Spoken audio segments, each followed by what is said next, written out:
आणि मुख्यमंत्री लाडकी बहीण या सरकारच्या योजनेवरून पुन्हा एकदा आरोप प्रत्यारोप सुरू झालेत। लाडक्या बहिणीच्या योजनेचे निकष बदलणार का? लाडक्या बहिणींनी भरलेल्या अर्जांची छाननी होणार का? लाडक्या बहिणींनी भरलेले अर्ज बाद होणार का? असे विविध प्रश्न सध्या विचारले जात आहेत। सरकारने लाडक्या बहिणींच्या या योजनेबद्दल नेमकं काय ठरवले बघूया।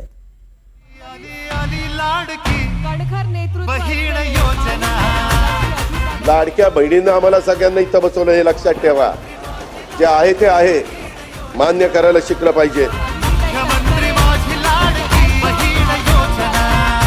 महाराष्ट्राच्या विधानसभा निवडणुकीत जे यश मिळालं ते लाडक्या बहिणींमुळेच हे सत्ताधाऱ्यांनाही मान्य आहे। त्यामुळेच पुढची 5 वर्ष लाडक्या बहिणींभोवतीच महाराष्ट्राचं राजकारण फिरणार आहे।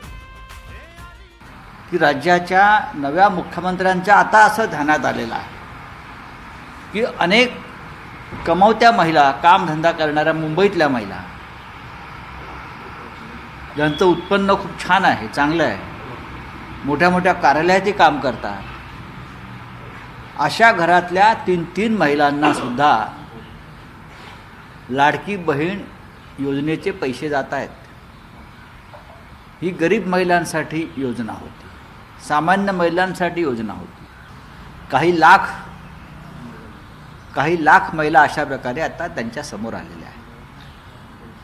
म्हणजे हे पैसे तुम्ही चुकीच्या मार्गाने दिलेत आणि आता तुमचे डोळे उघडलेत की बोजा सरकारच्या तिजोरीवर पडतोय, तो बंद केला पाहिजे। आणि आता त्यांच्या हालचाली सुरू झाल्यात, कारण पैसे आणणार कुठून? उत्पन्नाची साधनं काय, रेव्हेन्यू सोर्सेस काय आहेत, हे आता नवीन सरकारच्या लक्षात आल्यामुळे आता फक्त आमची एवढीच प्रार्थना आहे की ज्या महिलांना हे पैसे दिले ते तुम्ही परत काढून घेऊ नका, त्यांना नोटिसेस पाठवू नका की पैसे जमा करा म्हणून, तुम्ही काही करू शकता।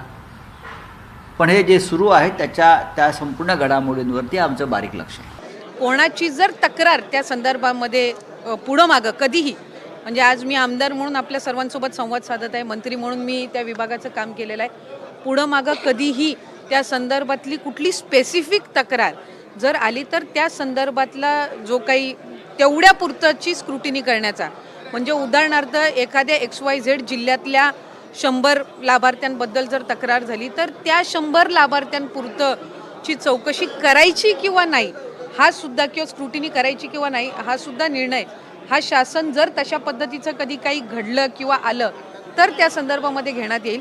कुठेही स्क्रुटिनीचा विषय येत नाही। लाभार्थ्यांना त्यांच्या जो काही लाभाचं वाटप आहे किंवा DBT आहे हे ज्या वेळेला राज्याचे मुख्यमंत्री देवेंद्रजी फडणवीस साहेब, उपमुख्यमंत्री एकनाथजी शिंदे साहेब आणि उपमुख्यमंत्री अजितदादा यांच्या मंत्रिमंडळामध्ये किंवा मीटिंगमध्ये ज्या वेळेला तशा पद्धतीच्या सूचना दिल्या जातील त्या पद्धतीनं पुढचं DBT हे निश्चितपणाने होईल। लाडकी बहीण योजनेचे निकष बदलणार का? भरलेल्या अर्जांची छाननी होणार का? अशा विविध चर्चा सध्या राज्यात सुरू आहेत। लाडकी बहीण योजनेबद्दल काय ठरलंय? अर्जांची छाननी होणार म्हणजे नेमकं काय होणार? असे विविध प्रश्न सध्या लाडक्या बहिणींच्या मनात आहेत। ज्यांनी या योजनेची राज्यभरात अंमलबजावणी केली त्या अदिती तटकरेंनीच या सगळ्या प्रश्नांची उत्तरं दिली आहेत। अशा संदर्भातला नियमही नाही आहे। आपण जर GR मध्ये बघितलं तर 2.5 लाखापेक्षा कमी उत्पन्न असणारे, रेशन कार्ड त्यांचं पिवळं किंवा केशरी किंवा उत्पन्नाचा दाखला असणारे, अशी सगळी स्क्रुटिनी होऊन आम्ही सुरुवातीपासून एक गोष्ट म्हणत आलो की 2.5 कोटीपर्यंत लाभार्थी हे मॅक्सिमम असू शकतात। आणि त्या पद्धतीनं जर आपण बघितलं तर रजिस्ट्रेशनमध्ये सुद्धा आम्ही शेवटचं DBT 9 ऑक्टोबरला ज्यावेळेला केलं त्यावेळेला 2,34,00,000 महिलांना आम्ही DBT केलेलं होतं। म्हणजे साधारणपणे त्या आकड्याच्या आपण जवळपास आहोत। सध्या जवळपास 2,40,00,000 महिलांना या योजनेचा लाभ मिळतोय। निवडणुकीच्या आधी या अर्जांची विशेष छाननी करण्यात आली नव्हती। आता निवडणुकीनंतरही मोठ्या प्रमाणात या योजनेची छाननी होणार नाही। या अर्जांबाबत तक्रार आल्यास छाननी केली जाणार आहे। पुढं मागं कधीही त्या संदर्भातली कुठली स्पेसिफिक तक्रार जर आली तर त्या संदर्भातला जो काही तेवढ्या पुरतची स्क्रुटिनी करण्याचा, म्हणजे उदाहरणार्थ एखाद्या XYZ जिल्ह्यातल्या 100 लाभार्थ्यांबद्दल जर तक्रार झाली तर त्या 100 लाभार्थ्यांपुरतची चौकशी करायची किंवा नाही हा सुद्धा, किंवा स्क्रुटिनी करायची किंवा नाही हा सुद्धा निर्णय हा शासन जर तशा पद्धतीचं कधी काही घडलं किंवा आलं तर त्या संदर्भामध्ये घेण्यात येईल। निवडणुकीनंतर लाडकी बहीण योजनेबाबत सरकार काय म्हणालंय पाहूया. लाडकी बहीण योजना सुरूच राहणार आहे असं देवेंद्र फडणवीसांनी सांगितलं. लाडकी बहीण योजनेत लाभार्थ्यांना लवकरच 2100 रुपये दिले जातील अशी ग्वाही देखील मुख्यमंत्री देवेंद्र फडणवीसांनी दिली. तसंच 2100 रुपये देण्यासाठी योग्य ती तरतूद केली जाईल असंही देवेंद्र फडणवीसांनी सांगितलं. तर डिसेंबरचा हप्ता ठरल्याप्रमाणे दिला जाईल असं उपमुख्यमंत्री एकनाथ शिंदे यांनी सांगितलं. सरकारनं लाडकी बहीण योजनेसाठी 46,000 कोटींची तरतूद केली आहे. आता 2100 रुपये द्यायचे असतील तर ही तरतूद 63,000 कोटींवर न्यावी लागणार आहे.